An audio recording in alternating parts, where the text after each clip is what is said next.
This is Lieutenant Commander Charles Rogers, whose job is keeping the Mekong Delta's bass active. It is an all-volunteer outfit. The crews receive their training in Mare Island and come across for a year's tour of duty. Well, do they sign over for any, well, you don't know yet, do you? You don't have any experience on that, I suppose. No, we've had a lot of volunteers for extended tours in Vietnam, and they prefer mostly to stay with their unit that they come in with. Well, have you had much trouble up here? Have you had many fights? We've had quite a few firefights with the VC. Our casualties have been very low, especially compared to the damage we've inflicted on the enemy.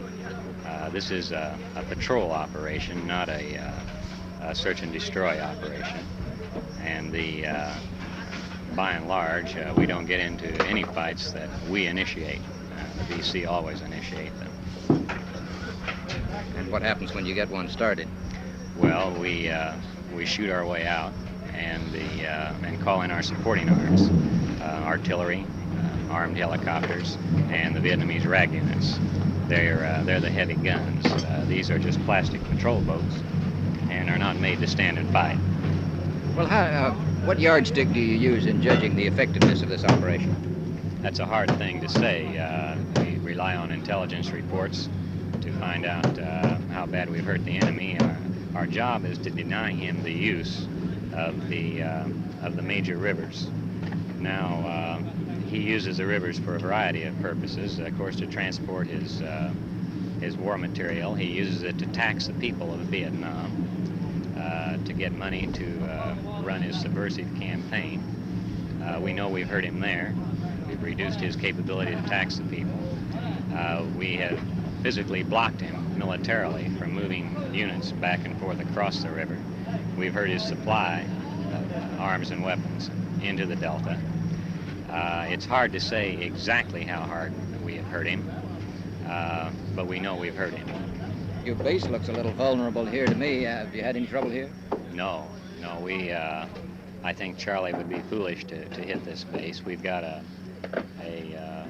Army battalion here, Vietnamese. We've got a battery of artillery. We've got an air base right over there, and I don't think Charlie will try to hit this base. Well, I hope you're right. Good luck to you. Righto.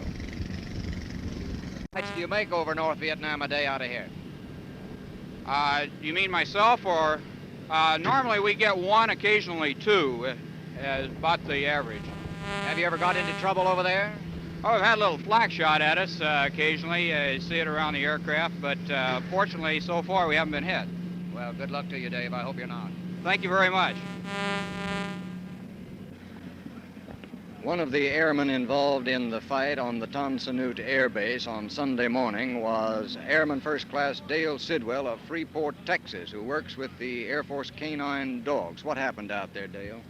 Well, I was covering my post, normal tour of duty, and we started receiving a lot of mortar fire and heavy weapons fire. So I immediately picked the best cover I could find anywhere, and rounds were coming in all over the place from different areas. You couldn't really tell where it was concentrated at. It was all coming in on base, and then our MLR, where most of our aircraft and everything at, they were firing back, and I was more or less caught in between, and all I could do is more or less just try and keep my head down. And this went off and on intermittently all through the night till early in the morning. And I was catching incoming rounds, and I couldn't observe as to where he was still there or not. And the firefight moved on to another area, and I moved with it. As a matter of fact, I couldn't even get back checked my dogs later on. The firefight was still pretty heavy. Well, it lasted for several hours, and there were 18 VC killed and at least 3 of our people killed. And this is Airman Dale Sidwell of Freeport, Texas, who was in the thick of it all morning. Thank you, Dale. Yes, sir. Thank you.